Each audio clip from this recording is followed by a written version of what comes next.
Hello hello, aujourd'hui on se retrouve pour un montage tubulaire en côte de 2. Donc le montage tubulaire c'est ça en fait. Les montages habituels on a toujours comme une sorte de chaînette au-dessus. Avec un montage tubulaire, je vous en ai déjà montré d'autres sur la chaîne.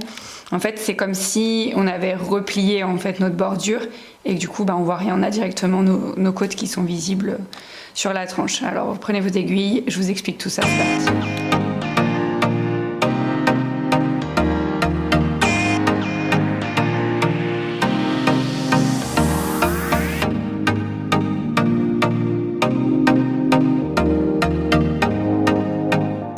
Petites informations avant de vous montrer vraiment en pratique comment réaliser ce montage. Alors la première info c'est déjà que c'est un montage qui est très élastique. Donc il peut être utilisé pour réaliser des chaussettes, des manches, des bouts de pantalon ou tout autre élément de montage qui nécessite quelque chose d'élastique. Là je vous le montre en circulaire. Si vous le faites à plat évidemment c'est pas la même chose.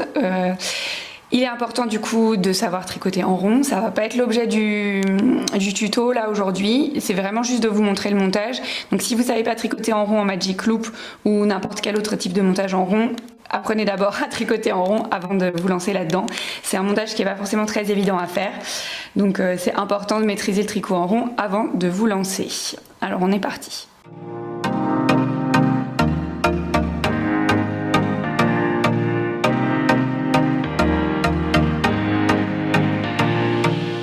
Ce montage, c'est un dérivé du montage des mailles à l'italienne. Si vous n'en avez jamais entendu parler, je vous remettrai la vidéo qui correspond dans la zone de description sous cette vidéo. Et donc on va commencer exactement pareil.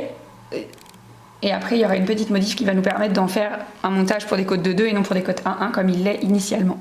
Donc c'est un montage qui se réalise en utilisant, on laisse de côté, enfin pas de côté en fait, on laisse une grande partie de fil qu'on va utiliser et le fil lié à la plotte.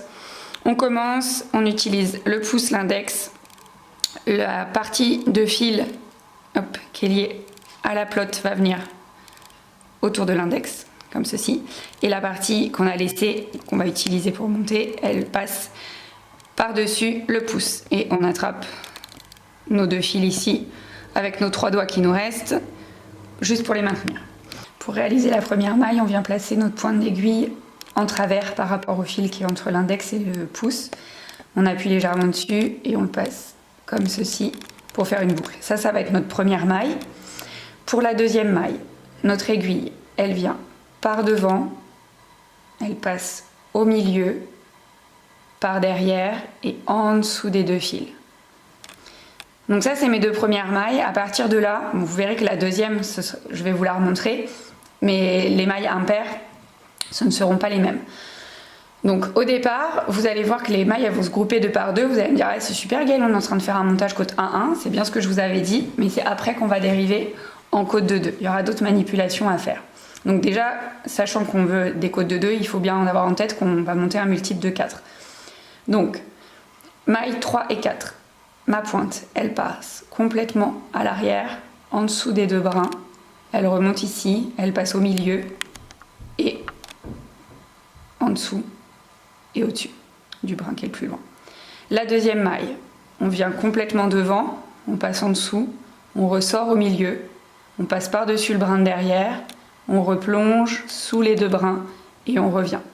Et ici, si vous voyez, mes mailles, elles vont déjà 2 par 2 et on commence à voir que ici, on a comme une maille en vert puisqu'on a une petite boule devant et ici, il n'y a pas de boule, ce sera une maille en droit.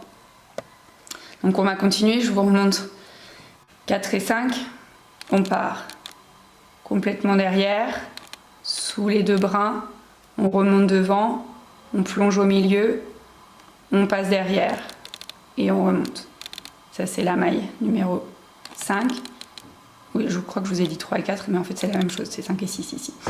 On vient pour la 6 tout devant, on plonge en dessous ce premier brin, on remonte au milieu, on passe par au-dessus du brin qui est loin, on repasse par en dessous des 2 brins et on remonte. Et hop, ici à nouveau 5 et 6.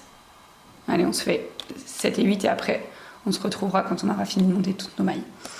Donc 7, je vais au plus loin, je plonge sous les 2 fils, je remonte, je plonge au milieu, je vais en dessous du plus loin et je remonte. maille numéro 8, je viens tout devant, je descends en dessous, je remonte au milieu, je vais au plus loin, je passe sous les 2 fils et je remonte. Hop. Et du coup à nouveau, le petit bourrelet devant et la maille sans bourrelet à la suite. Donc j'ai un multiple de 4, on est bien d'accord, avec 8. Ça va quand même pas faire beaucoup pour tricoter en rond, je vais pas être très à l'aise, donc je vais monter 24 mailles. Et puis je vous retrouve quand je les ai montées. Bien évidemment, vous montez le nombre qui est demandé par votre patron ou que vous avez imaginé si vous êtes en train de créer quelque chose. Et on se retrouve après notre montage de nombre multiple de 4. Ici, j'ai monté mes 24 mailles, donc vous le voyez plus ou moins bien, hein, mais elles se regroupent toutes par 2, comme ceci. Donc moi je vais tricoter en magic loop, donc je sépare en 2 le nombre de mailles. Si vous tricotez avec des aiguilles double pointe, vous séparez autrement. Et on se retrouve, alors attention, le truc c'est que là, ici, vous voyez, notre dernière maille, elle n'est pas fermée. Donc quand vous allez séparer, faites attention à ce que cette dernière maille se sauve pas. C'est pour ça que, honnêtement, ce montage, il est vraiment pas fait pour les débutants. Il faut faire attention et savoir ce qu'on fait quand on y va. Donc je divise mes mailles en 2. Je vous retrouve quand je suis prête à tricoter. Alors, on va pas l'appeler premier rang parce que ce sera toujours du rang de montage. Ce rang de montage, il se fait notre montage ici et on aura 2 autres rangs pour finaliser le montage. Ok? Donc on se retrouve tout de suite. Alors ici j'ai séparé mes mailles en 2 évidemment, hein, comme toujours on fait attention de ne pas vriller le montage pour pas se retrouver avec un anneau de Möbius. Ici j'ai fait attention à bien mettre mon fil qui est pas lié à la pelote, je l'ai mis par là pour faire attention, enfin surtout ne pas tricoter avec, hein, parce que ce que je veux c'est tricoter avec le fil qui est lié à la pelote ici. Donc vous voyez ma maille, la dernière, elle est un peu lâche parce que c'est ce que je vous montrais tout à l'heure, c'est pas tenu, donc on fait attention, on va tricoter avec ce fil là. Notre première maille, c'est la maille en vert. À quoi je vois ça? Certainement pas la première maille parce que franchement c'était juste un twist donc on le voit pas bien. Mais si on prend notre troisième maille, on voit qu'on retrouve le bourrelet. La maille numéro 4, il n'y a pas de bourrelet. La maille 5, il y a un bourrelet et ainsi de suite. Donc la toute première, on en déduit que c'est une maille en vert. Je vous ai dit, hein, au départ, on est en version comme des côtes 1-1. Les mailles en vert, elles vont pas être tricotées. On va juste laisser le fil devant et glisser la maille. Donc mon fil, il est lié à la pelote. Je le ramène ici pour qu'il soit devant. Je vais piquer dans cette première maille pour juste la glisser. Donc je ramène mes mailles bien au bout de mon aiguille. Hop, alors ces aiguilles-là ne sont pas très pointues, donc il faut faire attention. Hop, je fais juste glisser mon fil. Enfin ma maille, pardon. Et j'attrape mon fil qui est lié à ma pelote. Alors ici il faut vraiment, hop là, je resserre ma maille de derrière.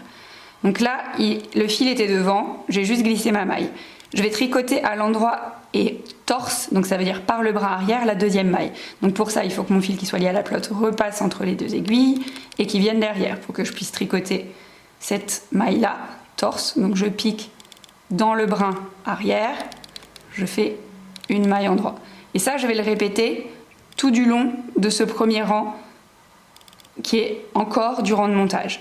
Donc je repasse mon fil devant, la maille en vert je la glisse sans la tricoter, donc juste vraiment je la passe d'une aiguille à l'autre comme ceci.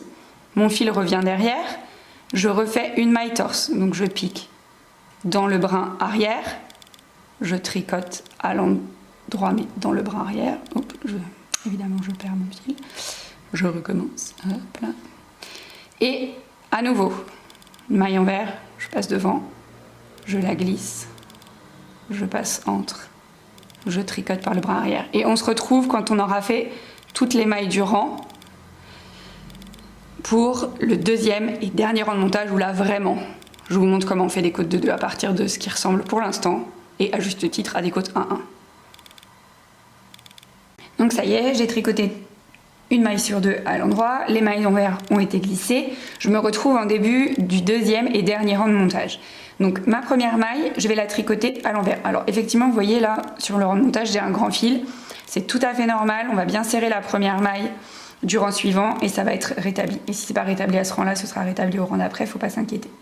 Donc, première maille, je le ramène ici. Donc la première maille, elle est à l'envers. Ce que je vous montre là, c'est ce qui va être répété tout du long. Donc on fait une maille en vert, comme ceci. La deuxième maille, à l'endroit. Donc on serre bien le fil de la première maille. Donc je suis ici, je pique. Et là, c'est là qu'il va falloir que je me retrouve avec une deuxième maille endroit ici. Sinon, je suis pas du tout sur des côtes de 2, on est bien d'accord. Donc ma pointe d'aiguille droite, je vais venir piquer les 2 mailles suivantes ensemble, comme si j'allais les tricoter ensemble en fait. Je peux même lâcher mon fil, j'en ai pas besoin. Je les pique ensemble, d'un coup. Je vais enlever ma pointe d'aiguille gauche.